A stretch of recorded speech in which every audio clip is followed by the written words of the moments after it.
মারা যাওয়ার পরে সম্পত্তির হিসাব নেনেওয়ালার অভাব হবে না। জায়গা কোথায় কতটুকু আছে এটা খোঁজার জন্য মানুষের অভাব হবে না, কিন্তু জিয়ারত করার জন্য বড় মানুষের অভাব হয়ে যাবে। জিয়ারত করার জন্য মানুষের অভাব হয়ে যাবে। স্মরণ রাখবেই না, ব্যস্ততা এত বেশি, দুনিয়ার ব্যস্ততা এত কঠিন ব্যস্ততা যে মনে রাখার ইচ্ছা থাকলেও সময় সুযোগ হয় না।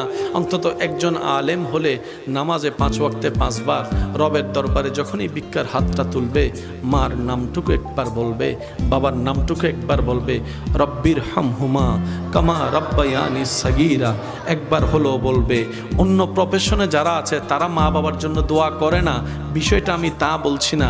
আমি বলতে চাচ্ছি একজন আলেম যদি হয়, একজন হাফেজে কোরআন যদি হয় এবং আল্লাহ ওয়ালা যদি হয়, তখন তার অন্তরে মা বাবার জন্য শ্রদ্ধা আরো বেশি হয়ে যাবে, আদব আরো বেশি হয়ে যাবে, শরণ আরো বেশি হয়ে